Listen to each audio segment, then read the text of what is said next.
1978. What a year. If you were lucky enough to live through it, you know it was a time when music was raw and rebellious. Remember, as we go through these classics, I want to hear your stories and memories. Now, on to the music. Let's fire up the hits with Hot Blooded by Foreigner. This track was all about attitude and became one of Foreigner's defining songs.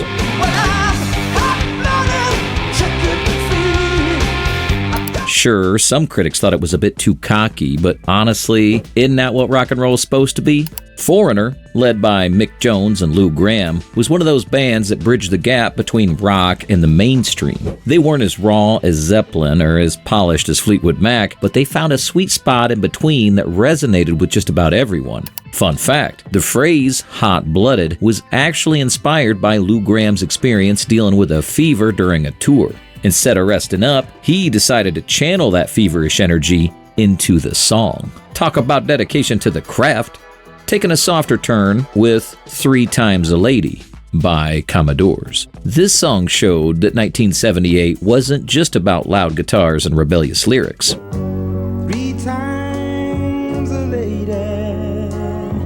Released in July of that year, this song was a love letter set to music. Though some guys back then might have rolled their eyes at the ballad, secretly, everyone knew the words. It was the ultimate slow dance song. The Commodores were a powerhouse in their time, but Ritchie went on to dominate the 80s with his solo career. But back in 78, this was one of the tracks that made him a household name. Fun fact, Lionel Richie actually wrote 3 Times a Lady as a tribute to his parents. His father's heartfelt toast to his wife inspired the song, turning it into a love anthem that still makes people melt today. Next, we're rolling on with Miss You by the Rolling Stones. When this song hit the airwaves in 1978, it was clear that the Rolling Stones were not afraid to change things up.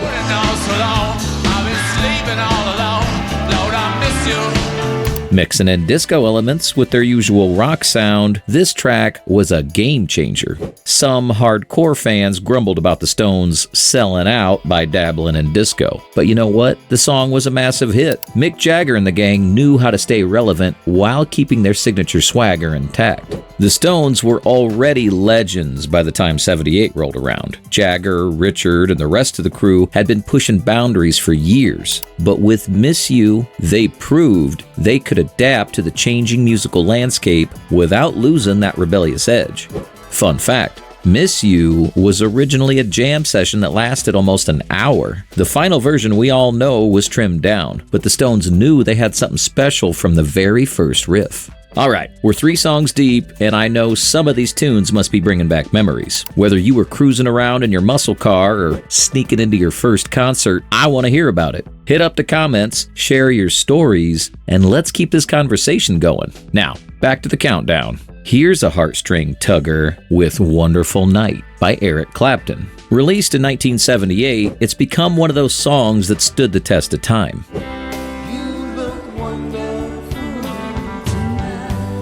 Clapton wrote this for Pattie Boyd, the same woman George Harrison had once been married to. That's right, Clapton and Harrison were friends, and Clapton eventually married Boyd. Talk about rock and roll drama. Eric Clapton, of course, was already a guitar god by the time Wonderful Tonight came out. Between his time with Cream, Derek and the Dominoes, and his solo work, Clapton had done it all. Fun fact, Clapton wrote Wonderful Tonight while waiting for Boyd to get ready for a party. He was getting impatient, but instead of complaining, he picked up a guitar and turned his frustration into one of the most iconic love songs of all time. Now, let's look back at memories with Don't Look Back by Boston. Coming off their massive debut album, Boston had a lot to live up to with Don't Look Back, and they delivered.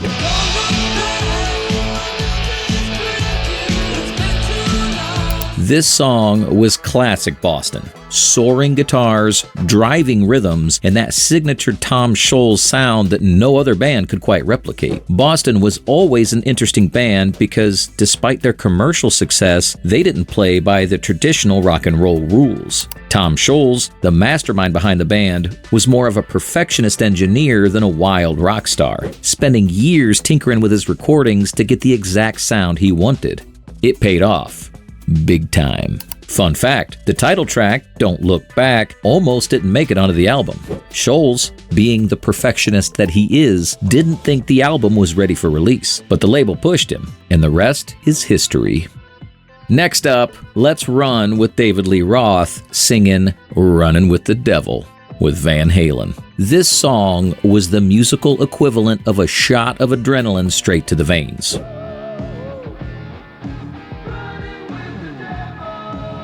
With Roth's wild vocals and Eddie Van Halen's insane guitar work, it was loud, brash, and rebellious. Van Halen burst onto the scene in the late 70s, and they were like nothing anyone had ever seen before. Eddie Van Halen's guitar solos were groundbreaking, and with Roth's larger-than-life persona, they quickly became the band that everyone was talking about. Fun fact, the car horn sound at the beginning of Runnin' with the Devil was actually created by manipulating a real horn through a guitar amp. Leave it to Van Halen to make even a car horn sound cool.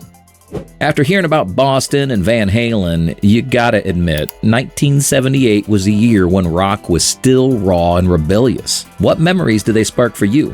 Drop them in the comments and let's see who has the best story. This is one that blurred the lines between rock and pop. Kiss You All Over by Exile. Released in 1978, it topped the charts and became Exile's biggest hit.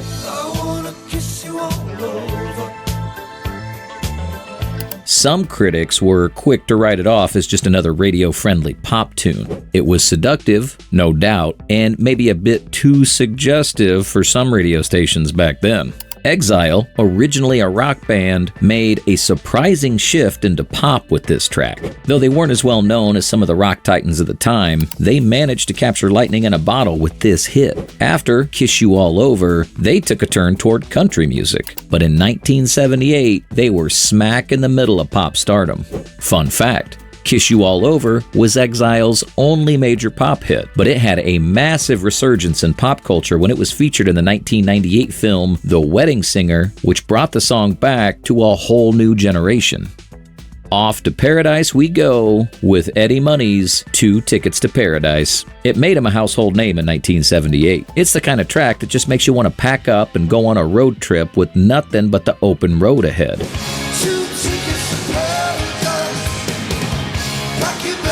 The story behind the song is a little dark. Eddie wrote it about his girlfriend who ended up leaving him. So much for Paradise, right? Eddie Money was the blue-collar rocker everyone could relate to. His raspy voice and straightforward style made him a favorite, and 2 Tickets to Paradise cemented his place in rock history. Fun fact, the famous 2 tickets weren't originally about a vacation. Money was referring to bus tickets to California, where he planned to start a new life with his then-girlfriend. Sometimes, rock dreams have humble beginnings. Next up is a song that'll get your adrenaline pumping with Renegade by Styx. This track was a rock anthem about a man running from the law, with lyrics that read like a Western showdown. Some accuse Styx of being too theatrical, but that's exactly what made him so iconic. Styx was one of those bands that refused to be pigeonholed. They were rock, they were progressive, and they were even a little pop, but they always did things their way.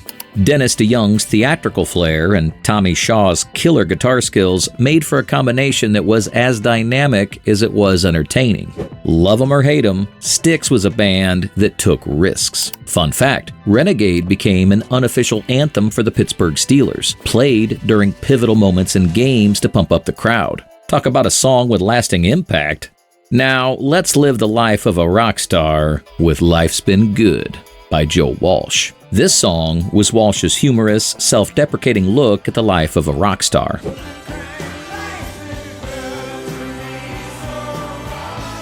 Unlike many other rockers who took themselves a bit too seriously, Walsh embraced the absurdity of fame. The song's packed with memorable lines like, "My Maserati does 185, I lost my license, now I don't drive," which pokes fun at the excess of rock and roll life. Joe Walsh later became a key member of the Eagles, but his solo work showed a different side of him, one that wasn't afraid to laugh at the ridiculousness of being a rock star. Life's Been Good became one of his signature songs, perfectly capturing that laid-back, cynical vibe that resonated with so many fans. Fun fact, the extended guitar solo in Life's Been Good was actually a complete accident. Walsh was just messing around in a studio, but it sounded so good that they decided to keep it in the final version. Sometimes the best moments happen when you least expect them. And there you have it, the greatest hits of 1978. Whether you were cruising down the highway, falling in love, or just trying to figure it all out, these tracks were right there with you, and they still hold up today. Don't forget to hit that like button, share with your buddies, and subscribe for more trips down memory lane. Next, we're going to hear from 1979, so keep listening.